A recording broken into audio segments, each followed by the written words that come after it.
La question de l'héritage, un an après les Jeux paralympiques, c'est un vrai sujet.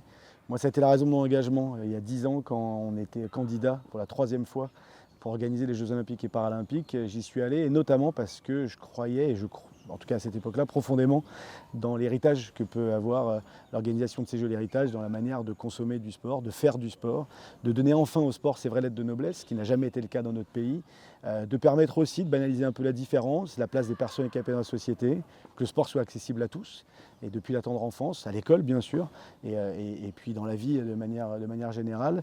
Un an après, moi je fais un constat amer, même un constat très critique. Moi je suis en colère, il n'y a pas d'héritage. On va vous dire que oui, il y a eu plus de gens qui sont inscrits dans les salles de sport et dans les clubs après les Jeux. Oui, mais ça c'est l'effet de tous les Jeux. Mais un héritage, qui pour moi valable, c'est si, une fois de plus, on est capable de comprendre à quoi sert le sport. Quand on parle aujourd'hui de risque de sédentarité de cette génération qu'on est en train de sacrifier derrière les écrans, où le sport est une nécessité vitale, qu'aujourd'hui on va dépenser des dizaines de milliards d'euros parce que cette population sédentaire va coûter, et qu'on sait qu'un euro investi dans le sport, c'est 13 euros d'économiser justement en dépenses de santé, en fait il faut être complètement fou pour aujourd'hui faire ce qu'on a fait depuis un an, c'est couper encore et encore dans un budget du sport qui représente à peine 0,1% du budget de l'État, qu'il y a eu le gouvernement Barnier qui l'a fait, il y a eu le gouvernement Bayrou qui a tenté de le faire juste après. On nous a annoncé une coupe sans précédent de 17,6% dans le projet de budget de l'État du sport. En fait, pour moi, il y a deux problèmes. Soit nos élites politiques sont incompétentes, c'est possible, je ne sais pas si je suis capable d'en être juge, ou alors pour moi c'est un mépris de classe. Et c'est ça ce que je pense profondément, c'est qu'au bout du bout, on est quand même des gros comptes sportifs. C'est-à-dire qu'en gros, c'est très bien, on va vous mettre ministre ici, on va vous mettre patron du COJO, on va vous donner des responsabilités, vous allez nous faire rêver, et c'est ce qui s'est passé.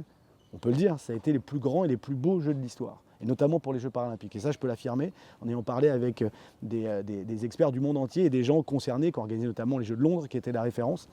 La réalité, c'est qu'en fait, une fois que c'est terminé, c'est bon, laissez les grands discuter. Il y a des grands problèmes économiques, il y a des crises mondiales, et finalement, le sport, on s'en fout, et puis le handicap, je t'en parle même pas. Et donc, une fois que tu as ça en tête, qu'est-ce qu'on fait? On ne peut pas faire plus. On a organisé les plus grands Jeux de l'histoire, on se bagarre depuis 10 ans, si on prend que cette période-là, pour justement faire comprendre sur tout le territoire à quoi ça sert, le sport. Qu'est-ce qui nous lie aujourd'hui? Le sport et la culture. Si tu enlèves le sport et la culture, il n'y a rien. Donc si tu passes ton temps à taper dedans sans comprendre ça, soit de l'incompétence, soit une forme de mépris. En tout cas, l'un ou l'autre n'est pas vraiment satisfaisant, et nous, moi, ça m'énerve et ça me met en colère, et ça nous oblige à être de plus en plus dur. Et moi, en tout cas, c'est ce que je fais, c'est la parole que je veux exprimer, mais on est nombreux. Des gens qui sont passionnés de sport, qui ont besoin de ça au quotidien. Je ne sais pas si vous vous souvenez, mais le Covid, la seule chose qui nous permettait de sortir de chez nous, la seule chose qui nous permettait de créer justement un peu de lien social, même si on était très méfiants de l'autre, c'était quand même l'activité physique. On ne parle pas de sport de haut niveau, on ne parle pas de sport d'élite, on parle juste de pouvoir à un moment aller marcher, aller courir, aller rouler, aller rencontrer des gens. Parce que c'est des moments où en fait on pense à autre chose, c'est des moments où on coupe, où on fait le vide, et on oublie justement quand même les difficultés du quotidien qui existent. Donc ouais, moi je suis extrêmement déçu, et j'en veux pas qu'à nos dirigeants politiques, j'en veux aux médias qui se sont désengagés beaucoup, à ceux qui nous promettaient qu'on allait voir du parasport partout par la suite. J'en veux à toutes les entreprises, notamment celles qui ont fait du handiwashing, qui ont créé des teams d'athlètes avec plein d'athlètes paralympiques, qui ont financé, il y a plus de 90 entreprises qui ont financé les Jeux de Paris, et qui du jour au lendemain, on le savait, on les avait mis en garde, se sont barrés parce qu'il n'y avait pas de projet après.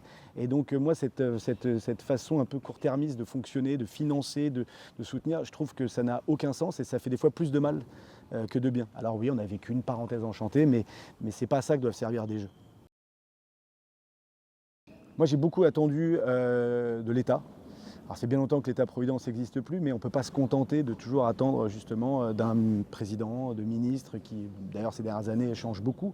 Donc moi, en fait, ce que j'attends, c'est que chaque citoyen se pose la question, c'est-à-dire qu'il y ait une responsabilité individuelle au service du collectif. C'est qu'est-ce que vous faites, vous chez vous, dans vos foyers, dans la manière dont vous éduquez vos enfants, dans la manière dont vous leur parlez de différence, parlez de tolérance, la manière dont vous, individuellement, vous luttez contre les discriminations dans vos quartiers, dans vos clubs de sport, aussi dans vos entreprises.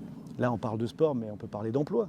C'est quand même absolument aberrant qu'en 2025, il y ait encore un taux de chômage 2 fois plus important parce que vous êtes handicapé. Et je peux parler de ça sur l'accès au logement, à la santé, à la culture, au sport, à la sexualité. Donc aujourd'hui, moi, en fait, j'en appelle à chacun et chacune de se poser la question du monde dans lequel vous avez envie de vivre. Alors on peut toujours se dire, ouais, mais moi je fais de mal à personne. Ouais, c'est vrai, peut-être indirectement, vous faites de mal à personne. Mais c'est pas ça, on n'a qu'une vie, qu'est-ce qu'on en fait, quoi. Et donc moi, ce qui est valable pour les personnes handicapées est valable pour tout le monde.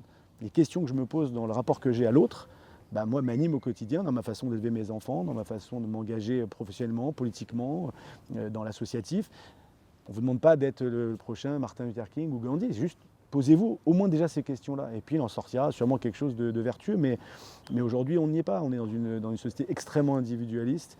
Je ne sais pas si c'était comme ça il y a 30, 50 ans, mais en tout cas moi je le ressens.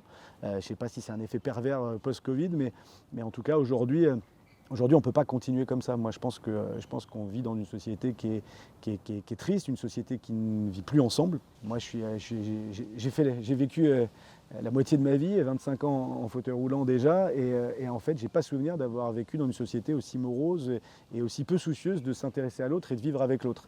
Alors, moi, je suis plutôt quelqu'un d'optimiste, donc je ne veux pas me dire que ça va être pourri et que cette deuxième partie de vie va être triste et globalement, le monde qu'on va laisser à nos enfants va être triste, mais il est temps vraiment de faire quelque chose, quoi. Et je n'ai pas la solution. Je serai président ou Premier ministre ou patron d'une énorme boîte qui peut recruter plein de gens. Je ne révolutionnerai pas tout, mais il y a quand même un certain nombre de choses qu'il faut faire. Moi, j'ai commencé à faire des conférences quelques années après mon accident, quand j'étais déjà sportif de niveau. On me demandait une fois, 2 fois dans l'année. Et mon travail, c'était de faire de la sensibilisation au handicap. Donc en gros, tu racontes ta vie, tu fais des conférences un peu descendantes et tu racontes ta vie. Et globalement, tu as toujours eu des gens extrêmement demandeurs de ça. Oh, wow, quelle leçon de vie, vous savez, avec la petite tape sur l'épaule ou sur la cuisse. Ah ben moi, j'ai pas le droit de me plaindre après ce que vous m'avez raconté. Et en fait, à chaque fois, ça me faisait chier. Je fais, mais c'est pas ça que je viens de vous raconter. Je vous partage une vie, une expérience de vie. Et aujourd'hui, j'ai transformé moi ces conférences en conférences militantes. C'est-à-dire qu'en fait, je viens pas vous raconter ma vie pour vous raconter ma vie. C'est plus de réfléchir ensemble parce que moi, j'ai vécu cette vie-là et que j'ai été confronté peut-être plus que la moyenne des gens à justement le fait d'être entravé, l'accident, le rebond, le fait d'avoir énormément voyagé. Et c'est un moment de se dire, mais en fait, perdez pas de temps. Perdez pas de temps. Essayez de vous y confronter, essayez d'être acteur plutôt que passif sur ce genre de choses. Et effectivement, globalement, tout le monde, moi je l'ai vécu pendant 10 ans pendant les Jeux, tout le monde te dit, c'est vous qui avez raison, oui on peut mieux faire, oui ça c'est très bien. Mais en fait, la prise de conscience dans ta chair de se dire, ouais ok, bah, il faut que j'ai une politique assez engagée dans mon entreprise pour pas juste faire un peu d'affichage pendant la semaine européenne de l'emploi des personnes handicapées ou le 3 décembre, qui est notre journée nationale à nous, internationale à nous, c'est d'avoir en fait une façon d'appréhender l'individu dans sa globalité et chaque jour de l'année. Et ce qui est valable pour les personnes handicapées est valable pour les femmes et valable pour d'autres minorités avant nous. Mais aujourd'hui, je pense qu'il y a un problème de société sur le fait que le handicap, c'est tout ce qu'on ne veut pas voir, c'est tout ce qui nous effraie, c'est tout ce qu'on fuit. Et d'une certaine manière, je peux le comprendre, on n'a pas envie d'être handicapé. Et en même temps, quand tu sais que tu as 12 millions de personnes handicapées, que tu as quasiment autant d'aidants, si tu rajoutes à ça les aimants, tu as plus d'un Français sur deux qui, au quotidien, le vit ou y est confronté directement. Donc ça me paraît en fait incompréhensible qu'on ne soit pas capable aujourd'hui de s'emparer de ce sujet-là et que ça devienne finalement assez banal. Qu'une personne handicapée ait une vie sociale épanouie, ait des amis, un travail, des loisirs, soit un con aussi, parce qu'il y a des cons, mais en fait qu'on soit comme les autres. Et ça, c'est... j'ai beau le tourner dans tous les sens, j'ai pas, de toute façon, sinon on l'aurait mis en place, hein, j'ai pas la solution miracle, mais si ça partait ne serait-ce que par un petit peu d'autocritique, un peu d'auto-analyse et de se dire, encore une fois, qu'est-ce que moi je fais au quotidien pour que mon prochain puisse s'épanouir à côté de moi, sans forcément qu'on soit les meilleurs amis du monde, mais juste à côté de moi. Bon bah c'est déjà un premier pas intéressant. Et ça, on en est aujourd'hui très éloigné. Il y a plein de trucs que je voudrais qu'on me dise plus jamais. Bon courage. Ça c'est quand même un truc. Ah enfin, bon courage si je suis au fond de mon lit d'hôpital, oui, d'accord. Mais bon courage quand je prends un taxi, bon courage quand je fais mes courses, bon courage dans la vie de tous les jours. Non, ça ne me demande pas de courage. Et quand même, ça m'en demanderait pas forcément plus qu'à vous. Donc ça c'est le premier truc. Je déteste qu'on me parle de leçon de vie. Voilà, qu'on me dise après une intervention d'une discussion, ah quelle leçon de vie quand même. Ça me rend fou. Et je crois le pire c'est, ah bah franchement, après vous avoir écouté, j'ai plus aucune raison de me plaindre. T'as rien compris, bien sûr que t'as le droit de te plaindre. Moi demain je fais une conférence, j'ai un bouton sur le nez, c'est rien par rapport à être en fauteuil roulant, mais je t'assure que ça me rendrait fou. Donc c'est pas... En fait tous ces trucs-là, arrêtez ces grands discours, ces grandes interprétations, essayez justement d'écouter, essayez de partager, essayez de vous en emparer, et puis voilà, et puis laissez-nous aussi, nous, faire ce qu'on a à faire. Vous n'êtes pas en capacité, plus que les autres, de savoir ce qui est bon ou mauvais pour nous. Suivez-nous, vivez avec nous, voilà, simplement. Si j'ai besoin de vous, alors je ne disais pas ça à l'époque, mais là je vieillis, et je vous demanderai de l'aide, voilà, tout simplement. Donc me poussez pas sans que je vous le demande, mais à l'inverse, si vous voyez en galère, proposez-le. Pas simple, hein, mais on peut y arriver. Mais sinon, j'en ai plein d'autres comme ça. Moi, après mon accident, je me suis rendu compte que j'étais militant, ne serait-ce que de sortir de chez moi. C'était un acte militant d'aller dans un restaurant, d'aller dans une boîte de nuit, un cinéma, d'aller draguer en boîte de nuit, d'aller frapper à la porte d'un sponsor quand je suis devenu joueur de tennis. C'est un acte militant tout simplement d'exister dans la société. Mais aujourd'hui, et on est en plein dedans, quand on organise le French Fire Open, qu'on ouvre pour la première année le tournoi à la billetterie grand public, et qu'il y a eu, souvenez-vous, quand même 2,5 millions de billets vendus pendant les Jeux paralympiques. Vous avez eu plus de 40 millions de téléspectateurs, vous avez des gens qui vous ont dit les yeux dans les yeux avec des émotions folles. Quand est-ce que je pourrai en revoir? Tous ceux qui sont partis, quand est-ce que je vais enfin pouvoir le découvrir? Vous avez l'opportunité à ce moment-là de découvrir ce qui, humblement, mais c'est pas moi qui le dis, encore une fois, ces joueurs, peut-être ce qui se fait de mieux en termes d'événements parasportifs en France, accessible à côté de chez vous. On parle de 12 € la place. Vous voyez ce que je veux dire dans la manière de pouvoir le consommer, en plus avec des tarifs promotionnels pour les familles. Mais ce que je veux dire, c'est qu'en fait, un acte militant, c'est un moment de se dire, ok, tu sais quoi, je vais y aller. De la même manière que je suis allé voir une compétition de judo ce week-end, ou de gymnastique, ou de basket, ou de tennis, d'autres tennis, en fait, je viens. Je viens pourquoi? Parce que vous allez voir un spectacle de fou. La dramaturgie, ce qui fait qu'on aime le sport, c'est-à-dire des victoires, des défaites, des larmes, des cris, de joie. En fait, vous le vivez au moins de la même manière. Et puis souvent, moi, je rappelle quand même que vous avez aussi, il y a un enjeu pédagogique, mais pas que pour vos enfants, pour vous, de venir se confronter à aussi ce monde-là. Et il existe, ce n'est pas un tout petit monde.